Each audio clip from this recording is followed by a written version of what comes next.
Fue estrella de Hollywood desde los 9 años y recibió 2 Oscar como mejor actriz. Sus 8 matrimonios fueron sonados y fue una de las primeras celebridades que sufrió el acoso de los paparazzi. Elizabeth Taylor, con un diamante y un perfume que llevan su nombre, vivió su dramática vida bajo la atenta mirada del público durante más de 70 años. Liz Taylor tuvo una vida personal de lo más extraordinario, sin duda. Llegó a emplear la palabra obsceno para referirse a la cantidad de dinero que cobraba por hacer lo que hacía. A ella no le importaban las cosas. Le importaban las personas. Sin ese talento no habría podido triunfar como quería. Descubriremos cómo recrear su estilo intemporal sin tirar la casa por la ventana. Sentía verdadera pasión por sus joyas. Recrearemos aquella espectacular caracterización suya de Cleopatra. El puente de la nariz asciende formando una línea recta perfecta hasta la ceja. Voy a hacer un pequeño truco con cinta transparente. Y husmearemos en los secretos de sus famosos perfumes. Con un frasco como el de White Diamonds y esa fabulosa colección de diamantes alrededor del cuello, sugería las joyas, el lujo, el glamour que siempre nos evoca el nombre de Elizabeth Taylor. La última de las estrellas doradas de Hollywood, de actriz infantil a icono internacional.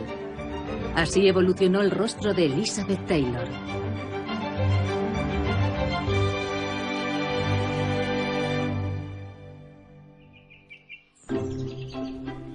Elizabeth Rosamond Taylor nació en Inglaterra en 1932. Se crió en el acomodado barrio londinense de Hampstead. Pero al estallar la guerra, su familia, que era estadounidense, volvió a mudarse a su país de origen. Elizabeth tuvo una infancia absolutamente privilegiada. Si quería un vestido nuevo, sus padres se lo compraban. Si quería un nuevo pony, lo conseguía. Tenía unos padres muy indulgentes. Era una princesita mimada. Y lo cierto es que lo disfrutaba al máximo. Sarah, la madre de Elizabeth, tenía grandes aspiraciones para su hija y decidió que debía salir en las películas. Sarah Taylor era la madre de todas las madres de artistas. Sabía exactamente lo que quería para su hija y se aseguró de que lo consiguiera. Ella misma había pisado los escenarios en su juventud, pero no había podido llegar tan lejos como esperaba. Por eso luchó con uñas y dientes para que el público se fijara en su hija, y vaya si lo hicieron. A los 9 años hizo su primera película. Tenía una presencia y una belleza tan singulares que no dejaban indiferente a nadie, ni siquiera de niña. Su gran oportunidad llegó cuando fue elegida para protagonizar el largometraje Fuego de Juventud en 1944. Solo tenía 12 años. Cuando la Metro-Goldwyn-Mayer decidió hacer Fuego de Juventud, buscaba una niña que supiera montar a caballo y que tuviera acento británico. Elizabeth reunía ambas condiciones, pero les parecía demasiado delicada para el papel. La madre de Elizabeth no opinaba lo mismo. Aseguró que su hija crecería los centímetros que hicieran falta. No sé si fue porque Elizabeth creció esos 10 centímetros o porque dijeron, la niña sabe montar y hablar con naturalidad, el papel es suyo. Fuego de Juventud lanzó a la joven Elizabeth. Con solo 18 años ya había rodado 12 películas y pasaba de estrella infantil a estrella adulta. Elizabeth Taylor tenía la figura ideal según los cánones de los años 50, la figura del reloj de arena. Con ese espléndido busto y esas preciosas caderas, sin duda era una mujer despampanante. Probablemente era la única actriz comparable a Marilyn Monroe en los años 50 y 60. Una de las fotografías con mayor gancho de la joven Elizabeth Taylor se hizo durante el rodaje de Un lugar en el sol, donde sale arrodillada en la playa, increíblemente bella, con un sencillo traje de baño blanco de una pieza muy clásico. Los críticos se quedaron pasmados ante la madurez que aparentaba con solo 17 años. Imagino que debió de resultarle mucho más fácil el paso de estrella infantil a estrella adulta por esa razón, porque aparentaba ser mucho más madura. Pero, ¿qué tenía el rostro de Elizabeth Taylor que le hizo llegar a ser una superestrella mundial? Naomi Tilk es experta en patrones faciales y afirma que puede identificar rasgos de carácter leyendo los rostros. Tiene el labio inferior claramente más grande en proporción. Si te fijas, comparado con su rostro, si tuviéramos que reproducirlo exactamente, aquí en realidad es un poco más grueso y eso refleja entrega. Cuanto más gruesos son los labios, más sensibles es con los demás. Por tanto, refleja que tenía un gran corazón. También vemos que tiene muy pronunciados los arcos de las cejas. Eso indica que pone mucha pasión en todo lo que hace. El escenario es un lugar ideal para ella. Cuanto más altas las cejas, más selectiva es la persona respecto a las decisiones que toma, los amigos que hace, etc. Si uno entra demasiado deprisa en su espacio vital, por ejemplo, de inmediato se siente invadida. Cuanto más elevada la punta de la nariz, más nos indica, te creo, confío en ti. Son personas muy confiadas. Aquí vemos esa elevación. Medimos la longitud del ojo y la comparamos con la distancia que separa ambos ojos, y en su caso, más o menos coinciden. Esto refleja cierta dificultad, en que a veces podía ser muy exigente y mostrarse intransigente con determinadas cosas, como la impuntualidad y las interrupciones. Y es posible que a veces reaccionara de manera exagerada.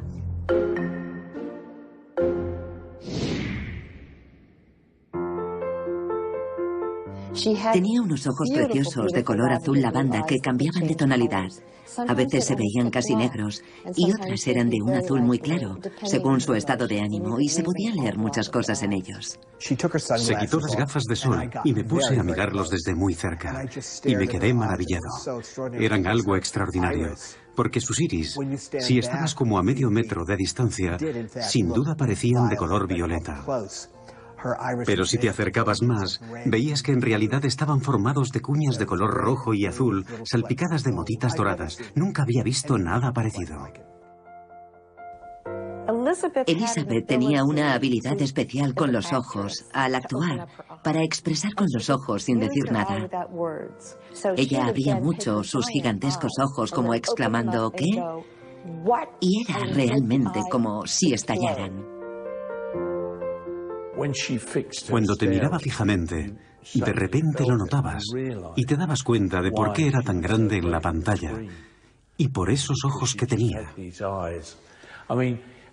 Las actrices no son como la gente corriente. Hay que verlas desde detrás, a través de una cámara, para darse cuenta de lo bellas que son. En 1950, cuando acababa de cumplir 18 años, Elizabeth protagonizó junto a Spencer Tracy la comedia El padre de la novia. El estudio decidió que la película podía tener aún más éxito si Elizabeth se casaba tan bien en la vida real como lo hacía en la ficción, y encontraron el marido perfecto para ella, Nicky Hilton. A Elizabeth le encantó la idea. Pensaba que sería muy divertido casarse en la gran pantalla y en la vida real. Tenía 18 años y era muy ingenua. El vestido de satén de $1.200 con velo a juego, regalo de sus amigos del estudio, deja boquiabierta a la gran multitud congregada para la ceremonia. Mientras los novios cortan la tarta, muchos admiradores e invitados a la recepción desean a los recién casados buena suerte, larga vida y felicidad. Elizabeth terminó descubriendo que la vida fuera de la pantalla no era igual que dentro de ella. Y si en el cine la recién casada vivía una vida idílica junto a su nuevo esposo, en la vida real ella se encontró con que Nicky Hilton la insultaba y maltrataba, y su matrimonio solo duró 6 meses. Fue una crueldad hacerle eso a una chica tan joven, porque al estudio no le importaba si eran o no realmente compatibles. Simplemente querían asegurarse de que la película hacía $1 millón más en taquilla. La prensa criticó la brevedad del matrimonio de Elizabeth con Nicky, así que la Metro-Goldwyn-Mayer le buscó rápidamente un sustituto, el actor inglés Michael Wilding. Todos los objetivos de las cámaras en el aeropuerto de Londres apuntaban hacia 2 personas muy enamoradas, el británico Michael Wilding y su adorable prometida Elizabeth Taylor. En esta ocasión le buscaron un marido muy diferente, bastante mayor que ella, y además actor. Era diametralmente opuesto a Nicky Hilton y se dedicaba a Elizabeth en cuerpo y alma. Miles de admiradores se amontonan en torno a estas fulgurantes estrellas el día de su boda. Al cabo de 1 año de matrimonio, Elizabeth había dejado de ser la niñita caprichosa que abandona a su marido para convertirse en una esposa feliz con 2 hijos adorables. La imagen que reflejaban las revistas era de Elizabeth con 2 hijos pequeños en el regazo y un esposo satisfecho. Pero Elizabeth tenía 23 años y no estaba dispuesta a abandonar la interpretación. En 1956 protagonizó Gigante junto a Rod Hudson y a James Dean. Y al año siguiente fue candidata a un Oscar por su papel en El árbol de la vida. Mientras la estrella de Elizabeth iba en ascenso, su esposo Michael Wilding luchaba por tener éxito en Hollywood. El mundo entero se fijaba en él y tenía acceso a cualquier parte por ser el marido de Elizabeth Taylor. Pero para un hombre de la época, en los años 40, 50 o 60, aceptar que la esposa fuera por delante de uno era muy difícil. Tras 4 años de matrimonio, Elizabeth se separa de su segundo marido, Michael Wilding.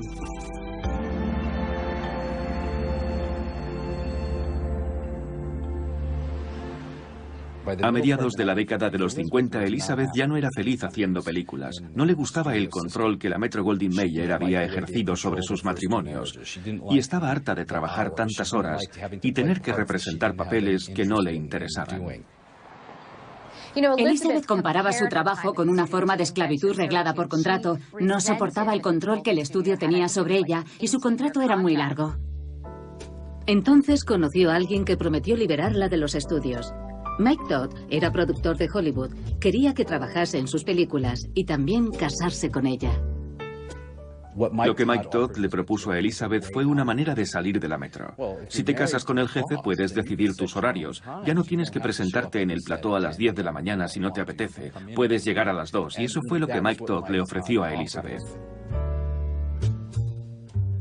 Elizabeth Taylor dijo que los 3 grandes amores de su vida habían sido Mike Todd, Richard Burton y las joyas. Había mucho de diversión y alegría de vivir en lo de dar y recibir regalos. Y Mike Todd lo entendió muy bien.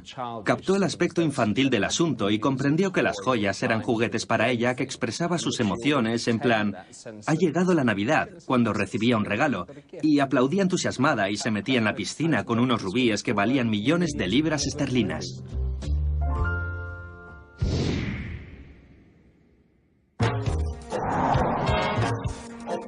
La pasión de Liz Taylor por las joyas era célebre en todo el mundo. En el exclusivo distrito londinense de Chelsea, la firma Brilliant Inc. vende joyas inspiradas en el estilo de Elizabeth Taylor. Lo que distingue a las joyas de Liz Taylor es un diseño muy clásico. Sin duda tenía un gusto exquisito y sus joyas procedían de las joyerías más prestigiosas del mundo. Aquí siempre decimos, mira, póntelo ya y disfruta, porque a veces al ser tan caros se convierte en algo muy serio.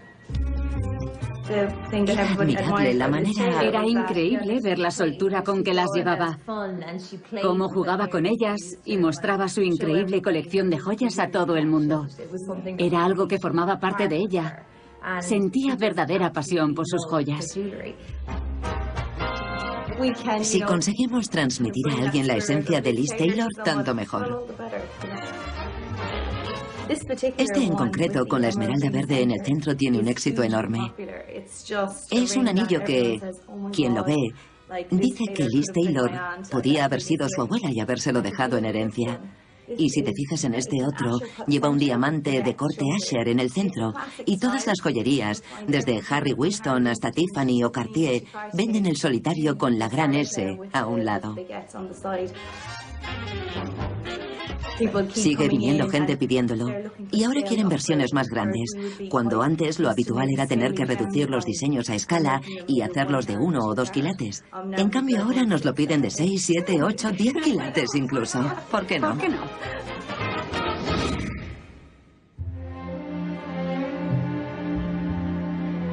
Los Todd fueron los precursores de la Jet Set y eran los niños mimados de la prensa popular. A la prensa sensacionalista y las revistas del corazón les encantaban los Todd porque siempre estaban en algún sitio nuevo, siempre elegantes. Elizabeth ya se había dado cuenta a esas alturas que eso era lo que ella quería. En gran medida seguía haciendo películas no porque disfrutara interpretando, sino porque el cine le permitía llevar el tren de vida que consideraba que se merecía. La felicidad de Elizabeth fue completa cuando tuvo a Liza, la hija de Mike Todd, en agosto de 1957, pero pronto les golpearía la tragedia. Mike Todd tenía que viajar de Los Ángeles a Nueva York en su avión privado y se suponía que Elizabeth iba a acompañarle, pero en el último momento se resfrió y no pudo ir. No habían hecho la mitad del recorrido cuando el avión de Mike se estrelló en algún punto de Arizona y él murió en el acto. Ella le quería muchísimo y él había sido muy bueno con ella. Había cumplido su promesa de darle una nueva vida. Y de repente Mike desapareció. Elizabeth se quedó desolada. Elizabeth tenía 29 años cuando enviudó, quedándose con 3 hijos pequeños. Y todo eso le sucedió a la vista del público, como todo en su vida. La compasión es muy importante y depende de la imagen que uno se haya construido. Habrá quienes la merezcan debido a su talento y porque son considerados muy populares. Por eso, si en un momento dado algo va mal en sus vidas y necesitan comprensión, en la práctica ya la tienen porque se la han ganado. La prensa y el público se compadecieron de Liz, aunque estuvo a punto de estropearlo cuando empezó un idilio con un hombre casado, el cantante Eddie Fisher, el mejor amigo de su difunto esposo. Eddie Fisher, el mejor amigo de Mike, lógicamente no podía dejar de estar a su lado para consolarla. Después una cosa llevó a la otra y no tardaron en liarse. De la noche a la mañana, Elizabeth se convirtió en la viuda negra y pasó de tener toda la solidaridad de la opinión pública por haber perdido a Mike a ser una destrozahogares. En el plazo de un año, Liz y Eddie decidieron actuar con decencia y se casaron. ¿Sería el afortunado número 4? ¿Llevaba algo para darle buena suerte? ¿Algo antiguo o azul? Mi madre me ha dado un pañuelo, sí. ¿Y usted, Eddie, algún amuleto de la suerte? Pues sí, este anillo que llevo es un anillo muy especial. ¿Puede enseñárnoslo? Claro, mire. Es verde, ¿por qué es tan especial? Porque me lo dio alguien muy especial. Ya puedes decirlo. Pues me lo ha regalado la señora Fisher. Elizabeth siempre era noticia, no solo por sus matrimonios y sus películas, sino por sus fracturas de huesos y sus coqueteos con la muerte.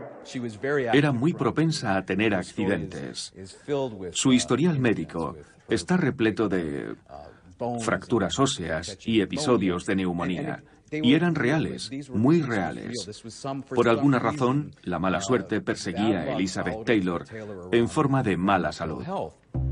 En 1961, los recién casados estaban en Londres con motivo de un rodaje cuando Elizabeth enfermó de neumonía y estuvo a punto de morir.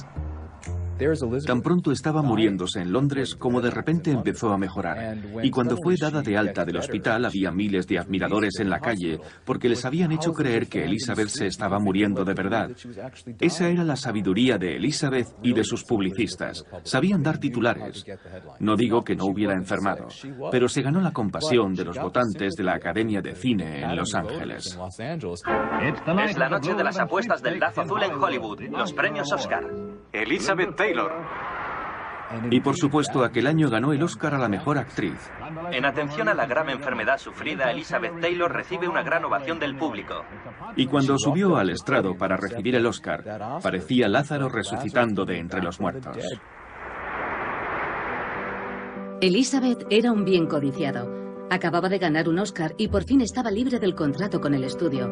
Así que cuando la Fox le pidió que interpretara a Cleopatra, exigió cobrar $1 millón. La Fox dijo, ninguna mujer vale $1 millón. Podríamos llegar a pagar esa cantidad a un actor, pero nunca a una actriz. A lo que Elizabeth y su agente respondieron, pues tendrán que buscarse a otra Cleopatra. Finalmente el estudio cedió y Elizabeth firmó un contrato por $1 millón y un porcentaje sin precedentes de la recaudación de taquilla. Cleopatra se anunció como la sensación cinematográfica de la década y el rodaje arrancó en Roma, con Elizabeth junto a Rex Harrison y Richard Burton. Los jefazos del estudio ya andaban preocupados por haber contratado a alguien que tenía fama de tentadora profesional y destrozaparejas. Y estaban prácticamente seguros de que tendría un idilio con alguien del rodaje, solo que aún no sabían con cuál de todos. Burton tenía mucho encanto, era guapo y tenía éxito e influencia. Tenía unos ojos verdes que le daban un aire muy felino. Era como... Era de constitución grande y fuerte y se movía como un jugador de rugby galés. Cuando entraba en un lugar se adueñaba del espacio.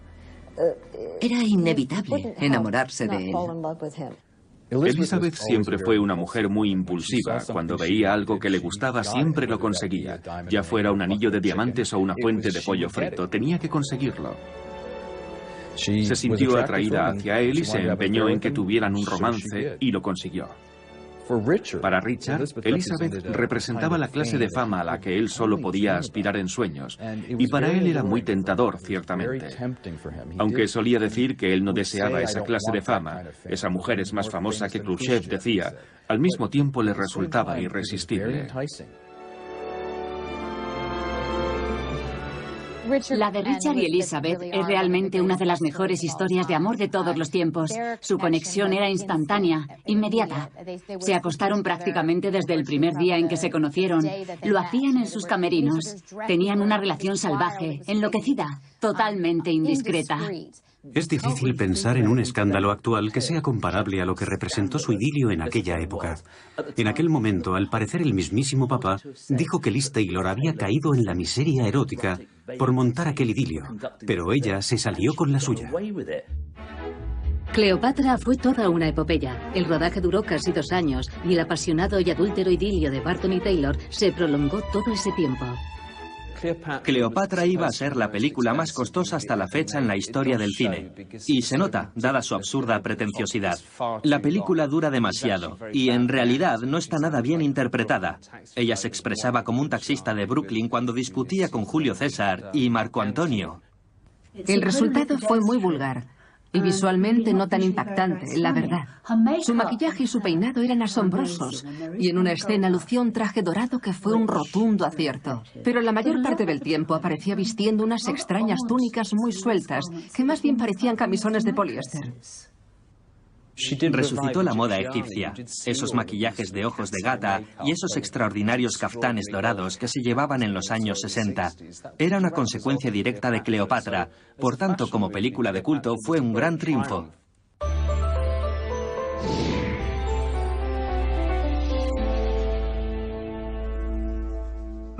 Gemma Horner, célebre artista del maquillaje londinense, nos revela el secreto para recrear la impresionante caracterización de Cleopatra. Lo que más destaca de la foto y de este tipo concreto de maquillaje es, como podéis ver, el dramatismo de los ojos. No te pones esa cantidad de sombra para salir un día cualquiera, claro está. Pero para esta ocasión hay que cubrirlo todo bien hasta la línea de la ceja. El puente de la nariz se une con el nacimiento de la ceja formando una línea recta perfecta. Voy a usar un pequeño truco sirviéndome de cinta transparente para aumentar la precisión de las líneas.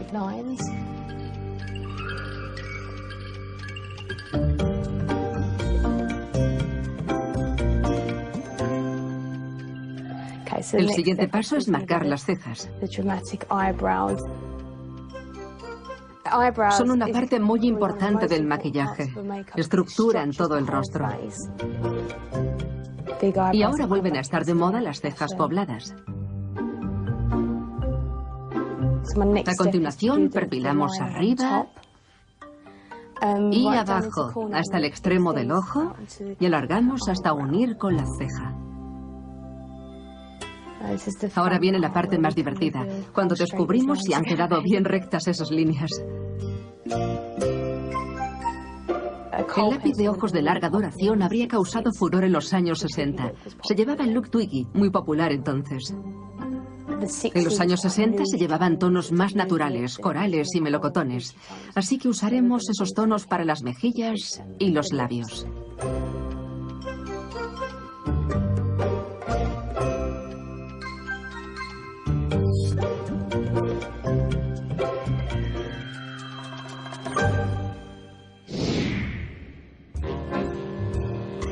Tras el rodaje de Cleopatra, Elizabeth y Richard empezaron su nueva vida juntos. Viajaron por todo el mundo. Eran Liz y Dick, y el público siempre quería saber más de ellos.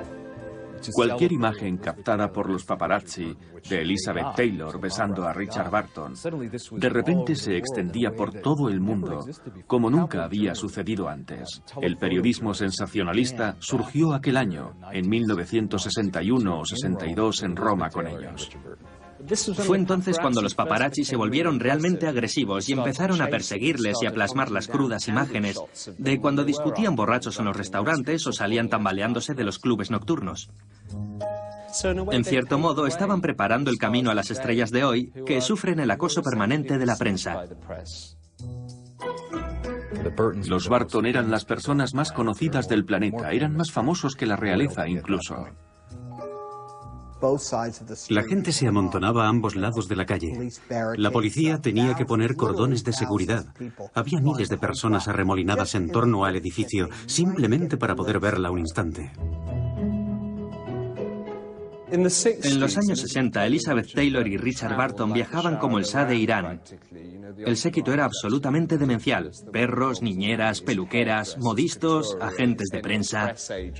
Peluqueras, maquilladores, Gastón, el chofer. Cuando la joven diseñadora de moda Vicky Till se enamoró del maquillador de Richard Barton, pasó a formar parte de ese séquito. Después, la peluquera se casó con un guapo fotógrafo, así que él se incorporó al grupo. Y luego Ron, el maquillador, hizo lo propio con una diseñadora, y ella se sumó también. Así que aquello fue creciendo cada vez más. Terminamos siendo 12. El equipaje constaba de 80 bultos. Al final teníamos que ir en avión. Normalmente al piloto le volvíamos loco.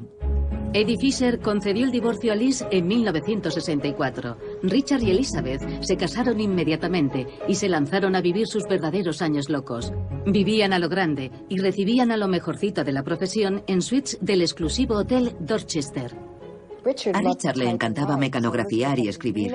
Elizabeth tenía mucho tiempo libre y se aburría, así que quería a su séquito con ella. Decía, a ver, estoy en Inglaterra, ¿a quién puedo invitar? Invitaré a la reina, invitaré a su hermana, la princesa Margarita.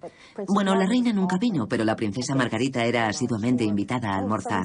O, vaya, tal persona acaba de hacer una gran obra, vamos a llamarles para invitarles a comer. Podía convocar a quien quisiera del mundo de la política, el teatro, la ópera o el ballet. A cualquiera. Solo tenía que llamarles y pedírselo. Taylor y Barton eran superestrellas. Richard no escatimaba en joyas extravagantes para Elizabeth que impresionaron a la princesa Margarita. Ese es el diamante Crab. Solo hacía 2 meses que lo llevaba y me había vuelto radicalmente zurda. No sé, todo lo hacía con la izquierda. Fumar. El caso es que mientras hablábamos, ella no apartaba la vista de mi mano. Por fin dijo, es lo más vulgar que he visto en toda mi vida.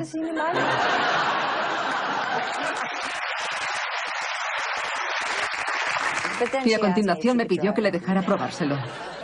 No creo que la gente corriente sepa lo que significaba ser Elizabeth Taylor o estar casada con alguien como él y tener esa clase de relación.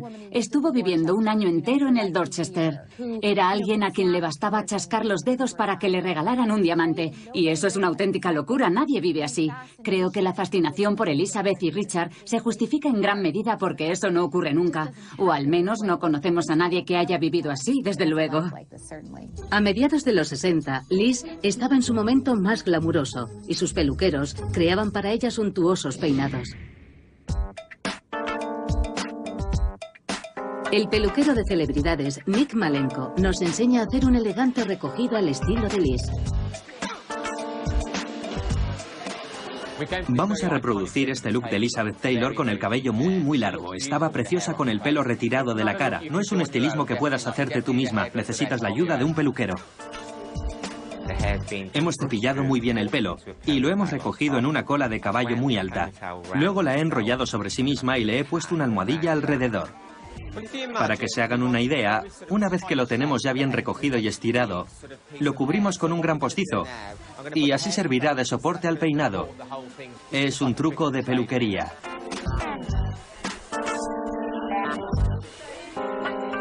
La diadema es indispensable para emular a Elizabeth Taylor. A ella le encantaba ponerse diamantes, deslumbrar, sentirse como de la realeza y parecerse a ella. Y desde luego que lo conseguía.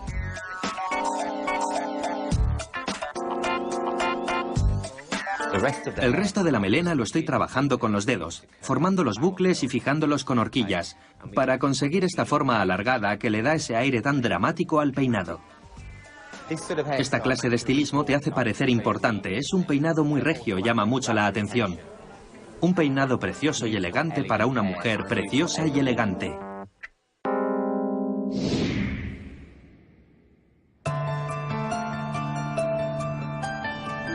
En 1966, Elizabeth protagonizó una película que iba a cambiar su imagen tanto dentro como fuera de la pantalla. En ¿Quién teme a Virginia Woolf?, Marta era una mujer vieja, alcohólica y con sobrepeso. Ahí estaba la princesita mimada de la Metro-Goldwyn-Mayer. Al aceptar el papel de Marta, estaba renunciando por completo a todo aquello, porque para hacerlo tenía que engordar y caracterizarse para aparentar más edad y llevar una peluca de pelo canoso. Y ella lo interpretó de una manera de la que nadie habría pensado que fuera capaz. Consiguió meterse en la piel y el alma de Marta y atravesó el celuloide. La fuerza y la emoción de aquella interpretación traspasaron la pantalla. Fue una actuación inmensa. Se habló mucho de la candidatura al Oscar de Richard y ni una palabra sobre la de Elizabeth. Era candidata, pero claro, era eso de: te vamos a dar un Oscar por ponerte todo ese horrible maquillaje encima y tratar de parecer vieja. Pero la actuación de Richard había sido increíble. En el mundillo de Hollywood, la película fue declarada un éxito y corrieron rumores de que tanto Liz como Richard iban a llevarse el Oscar. Vicky Till estaba con ellos la gran noche. Estábamos en Villa Florentina, porque estaban rodando otra película y no podían irse. Y entonces Elizabeth ganó el Oscar y Richard no. Richard no dijo nada. Tomó asiento, se sirvió otra copa y Elizabeth le dijo: anda, vamos a pasear a los perros. Cogió a los perros y salió del salón. Yo noté que había ocurrido algo. Él siempre había sido la gran estrella, pero ella había ganado el Oscar y él no. Y eso era algo impensable. Taylor y Barton llevaban 8 años juntos y su relación ya formaba parte de la leyenda de Hollywood por su fuego y pasión. De hecho, éramos como dos bombas atómicas y cuando nos enfrentábamos era como una tremenda explosión. Era como una corrida de toros. Ninguno de los dos era una buena influencia para el otro, desde luego. Tendían a perder el control durante sus broncas y al final bebían de manera incontrolada. Llegaban a meterse debajo de una mesa para beber juntos incluso en medio de un rodaje. Vivían la vida al límite. Estoy convencida de que su vida sexual también era así. En cada aspecto de su vida todo lo llevaban al extremo. Solían estar muy acaramelados. Excepto una noche que recuerdo que salían de su limusina y había un reportero gráfico allí. Y el hombre dijo: señor Barton, ¿podemos hacerle una fotografía con su esposa? Y él contestó: desde luego que no. Y tomó bruscamente de la muñeca a Elizabeth y la arrastró literalmente al interior del hotel, hasta la zona de ascensores, y la lanzó contra las puertas del ascensor. Y yo me pregunté a qué vendría todo aquello. Naturalmente, nunca lo sabré, aunque quién sabe. Rompían y al momento se reconciliaban, y Richard la forraba de joyas. En cierta ocasión le dijo: te quiero con la perla más famosa del mundo. Y estábamos allí sentadas, contemplando la perla y jugando a ponérnosla ahora sí, luego le dábamos la vuelta y nos la poníamos así, y después nos poníamos algo y la colocábamos aquí. Y mientras cada vez más borrachas con el champán, y venga a beber champán, allí con la perla. Era la perla más famosa del mundo y se llamaba La Peregrina, hasta que de repente dijimos: ¡qué locura! Y la perla había desaparecido, no estaba por ninguna parte. ¿Dónde se había metido la perla? Buscamos y buscamos por toda la alfombra blanca hasta terminar agotadas. Al día siguiente Richard despertó a Elizabeth y le dijo: ¿ves esto? Me lo he encontrado en la boca de tu perro. Se vendió por nada menos que $11,8 millones. Conservaba las marcas de las dentelladas. Si regalas joyas a una mujer es para que las luzca y se vean las fotografías de los periódicos que las lleva como prueba de su amor. Lo cuestionable sería lo que ocurre entre bastidores. Tras 10 años juntos, la relación naufragó. Como es bien sabido, se divorciaron y volvieron a casarse, pero en 1976, Elizabeth y Richard finalmente dieron por concluido su matrimonio. Sí, conocí a Richard y la conocí a ella. Y lo suyo era algo impresionante. Tenían choques constantes, me recordaban mucho a Sinatra y a Ava Gardner. El mismo tipo de discusión visceral a voz en grito. Después hacían las paces y al momento estaban enzarzados otra vez. Aquello no terminaba nunca. Creo que ella realmente le quería, pero al final él ya no quería intentarlo más. El verano de 1976, Elizabeth Taylor volvió a mudarse a Estados Unidos. Tenía 44 años, era madre y abuela, y su vida estaba a punto de dar un giro sorprendente. John Warner era un político muy ambicioso que aspiraba a ser elegido senador y Elizabeth era la gran estrella de cine, la glamurosa estrella de cine. Él sabía que le beneficiaría mucho que ella estuviera en su campaña y así fue. John Warner no tardó en convertirse en su séptimo marido. ¿Cree que su esposo ganará en el 78? Eso espero, por supuesto. ¿Ha pensado en entrar usted misma en política? No, con ser esposa de un político ya tengo bastante. Pero Elizabeth era mucho más que la esposa de un político, y su estelar atractivo allanó el camino de John Warner hasta Washington. Ella había estado al pie del cañón durante toda la campaña, pero cuando él llegó a Washington para trabajar, se esperó de ella que se quedara en casa o que hiciera vida social con las esposas de los demás senadores, algo con lo que Elizabeth Taylor nunca habría podido conformarse. Pienso que Washington es una de las ciudades más solitarias del mundo para las mujeres.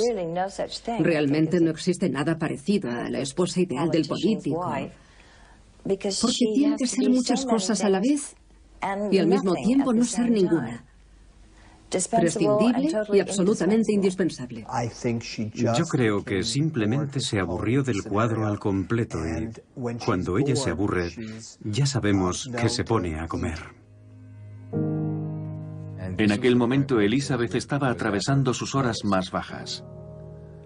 Empezamos a ver fotografías como estas. Ya no era la artista glamurosa, sino esa farsa, la estrella de cine con sobrepeso, a la que parodiaban en el programa Saturday Night Live.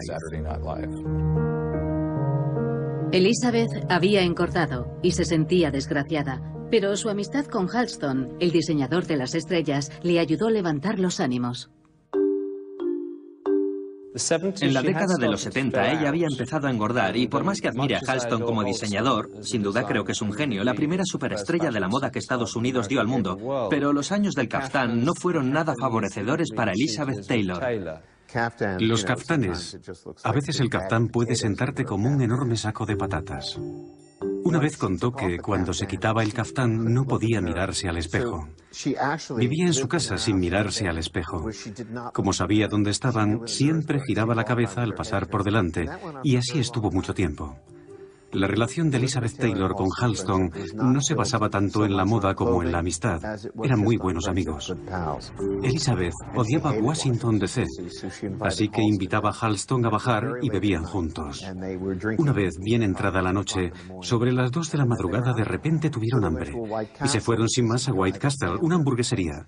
Y Elizabeth Taylor se bajó del coche.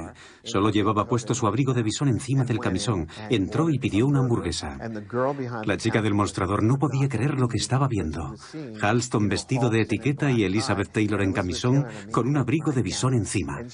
La chica del mostrador le dijo: «Disculpe, ¿de verdad es usted Elizabeth Taylor?» Y ella le contestó: «Sí, soy la jodida Elizabeth Taylor. ¿Le has puesto ketchup?» Me encanta inflarme a comer. Lo que más me gusta es darme un atracón de ese maravilloso pollo frito del sur con puré de patatas y mucha salsa de carne por encima, habas y una mazorca de maíz. Y después un suculento postre de chocolate. Pienso que Elizabeth Taylor lo pasó muy mal cuando engordó. Creo que fue algo muy deprimente para ella. Hay que reconocer que era una de las mujeres más bellas de todos los tiempos. Ver esos increíbles ojos violetas saliendo de aquel rostro abotargado y ese cuerpo desproporcionado, no pude sentir otra cosa que la mayor lástima, sinceramente. Y nunca se debería compadecer a alguien como Elizabeth Taylor, pero en aquellos años era así. En 1981, tras 5 años de matrimonio, Elizabeth y John Warner se separaron. Luego, en 1984, Richard Burton murió a la edad de 59 años en su casa de Suiza. Richard Burton expresó su voluntad de ser enterrado en Séligny. Lo llamaba su remanso de paz. A ella le prohibieron ir al entierro. Yo hice todo lo posible para intentar convencer a su esposa de que le permitiera asistir. Llamé por teléfono una y otra vez. Hice todo lo posible. Les supliqué que fuera generosa. Me parecía muy injusto que Elizabeth no pudiera venir a darle sepultura. Elizabeth estaba bajo mínimos. Su adicción a la bebida y a los medicamentos recetados se había desbocado. Sus hijos tomaron cartas en el asunto y la ingresaron en el centro Betty Ford. Lo llaman amor exigente, y es así realmente. Viene tu familia, que ha sido preparada por un médico o un especialista, Y han hecho una lista de cosas que han observado que haces, como ponerles en vergüenza, humillarles o lo que sea. Y a modo de preámbulo te dicen: te quiero, mamá, pero te he visto hacer esto, te he visto hacer lo otro, lo que sea.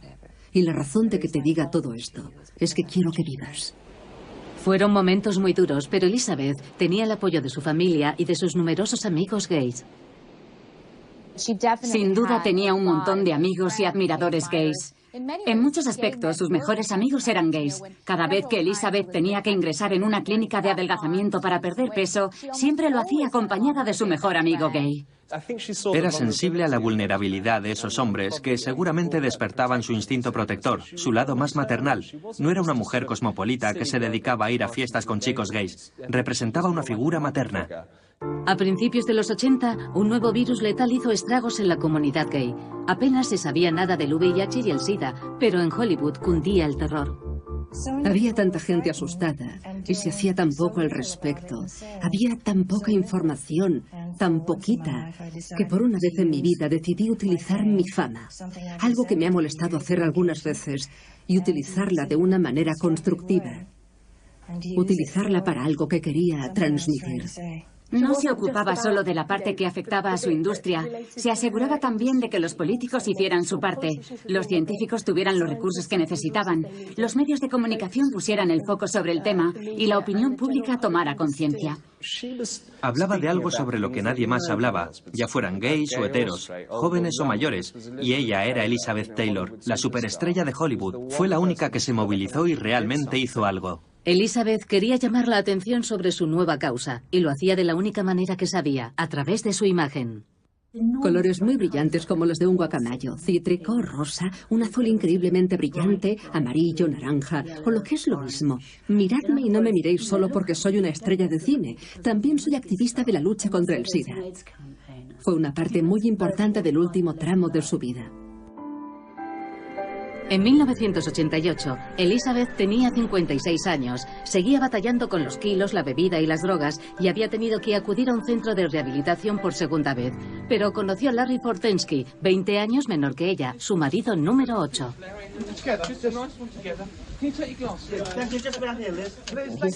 No pertenecía a la industria del cine y ella terminó su vida a una motocicleta y perdiendo un montón de peso. Yo le hice un vestido. Estaba guapísima. Tenía una talla 36 durante aquella relación. Creo que estaba decidida, por cómo lo hizo en tantos aspectos de su vida. Estaba decidida a recuperar su aspecto de antaño. Era como si quisiera volver a tener otra oportunidad. Se había cansado de estar gorda y no quería volverse una especie de dejada ama de casa. Elizabeth fue una de las primeras actrices que compartieron los secretos de su adelgazamiento con la publicación de su libro Elizabeth despega. No me gusta sentir hambre y no soporto esa sensación de tener ratones royéndome el estómago. Creo que para hacer una dieta no es necesario pasarlo mal. Así que hice una dieta que me permitiera sentirme bien sin dejar de comer. Pero el mayor éxito de Elizabeth aún estaba por llegar, cuando llevó su estilo y su imagen a nuevos territorios y se convirtió en la primera actriz que creaba su propio perfume.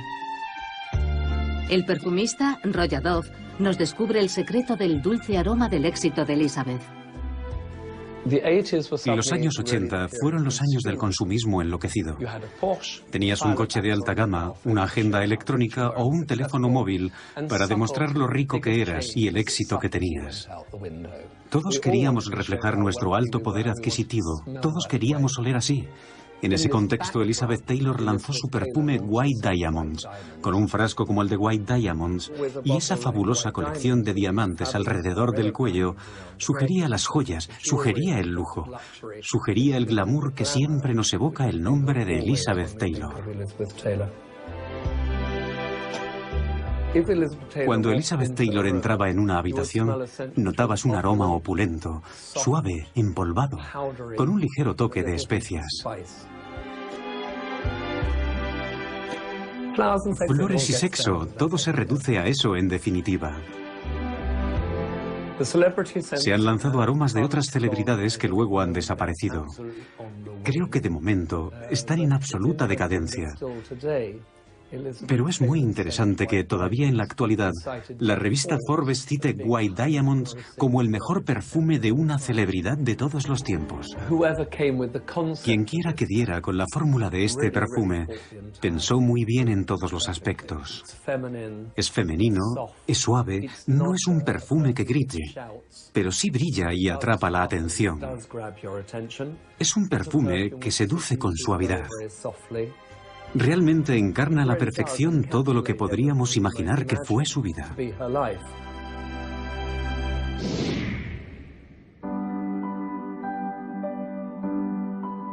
En 1996, tras 5 años de matrimonio, las vidas de Elizabeth y Larry tomaron rumbos distintos. Era una mujer muy fiel. Aunque se casara 5, 6, 7 veces, no sé cuántas fueron, siempre fue mujer de un solo hombre. Se casaba con los hombres con los que salía. Claro que en su caso fueron muchos, pero ¿qué se le va a hacer? Hasta en el crepúsculo de su vida, Elizabeth irradiaba atractivo. La experta en cirugía plástica, Leslie Reynolds Kahn, nos cuenta el secreto de su fabuloso cutis. Yo creo que tuvo que hacerse algo porque, bueno, la línea de la mandíbula todavía está bien definida en las mujeres que rondan los 50 años. Es en torno a los 60 o 70 años cuando realmente empieza a desdibujarse. Hay alguna zona, aquí se ve esta parte un poco descolgada, pero ni mucho menos lo que cabría esperar. Y luego en sus párpados, si se fijan en sus párpados, todavía se ve gran parte del párpado aquí. Pienso que podríamos concluir que se ha sometido a cirugía. Y en esta se ve que se estaban formando líneas. Pueden contarse 11 líneas en su frente, mientras que en esta que es posterior no vemos ninguna. Así que yo diría que o se ha puesto Botox o se ha hecho un estiramiento de cejas.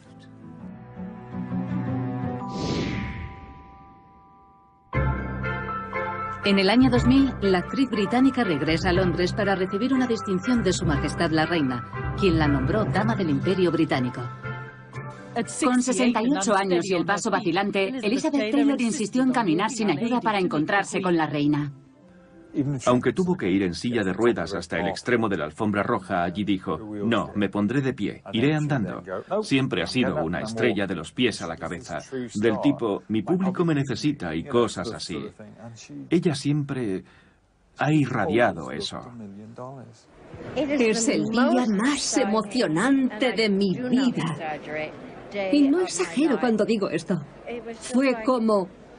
¿Qué? No puedo creerlo. ¿En serio? ¿A mí? ¿Me han nombrado dama? Cuando fue nombrada dama comendadora estaba prácticamente paralítica y en silla de ruedas. Y aún así lucía el porte de una estrella. Seguía forrándose de joyas. Ese fue su valioso mensaje como gran reina del glamour que era. No hay que rendirse nunca. Hoy una de las reinas de la pantalla es ya además dama del Imperio Británico. Fue una reina madre en ese sentido y se entregó a ese papel. Y no lo hizo de una manera burda, sino como una suerte de compromiso. Tenía una relación con el público y debía estar a la altura. Elizabeth Taylor interpretó muchos papeles célebres dentro y fuera de la pantalla, pero en cuanto a su papel de madre, siempre fue reservada. En los últimos años la gente pensaba que se había vuelto una especie de triste y loca ermitaña a la Norma Desmond, pero no era así en absoluto. Tenía hijos y nietos.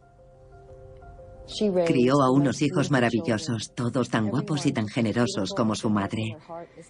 Así que también hizo una gran labor como madre.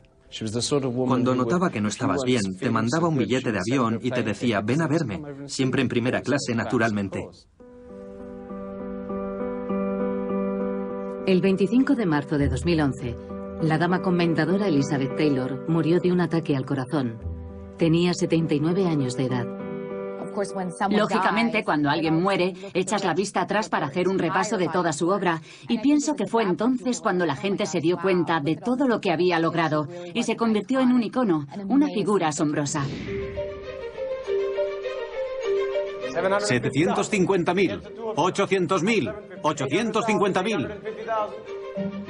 En diciembre de 2011, la casa de subastas Christie's organizó una subasta de las piezas de arte, alta costura y joyería de Elizabeth, recaudando $150 millones para los beneficiarios de Elizabeth. 6.300.000. ¿Quién da más? 6,5 millones de dólares. Por cada película que rodaba, adquiría otra joya. Por contrato, los directores debían regalarle una. De todos los hombres con los que contrajo matrimonio, recibió un anillo de compromiso y otro de boda. En el caso de Mike Todd, recibió una diadema, y en el de Barton el diamante Crab, prácticamente una fortuna en joyas. 9.500.000 dólares. 10 millones.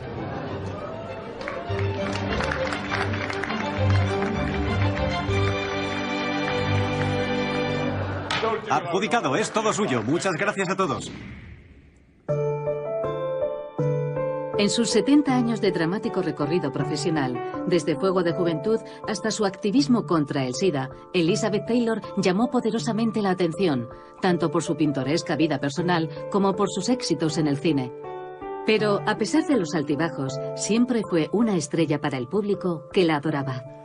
Elizabeth dijo una vez que no había desodorante tan eficaz como el éxito, y con eso quería decir que ella, a pesar de haber protagonizado múltiples escándalos, siempre había vuelto después y había comprobado que el público no la había abandonado del todo, y que todas las críticas del pasado estaban olvidadas. Al volver la vista atrás y pensar en su muerte y en lo que ella significó para la gente en todo el mundo, diría que el público quería poseerla, tener una parte de ella. Querían ponerse su perfume y la admiraban. Creo que ella estableció un ideal, marcó la pauta, y el modelo es Elizabeth Taylor.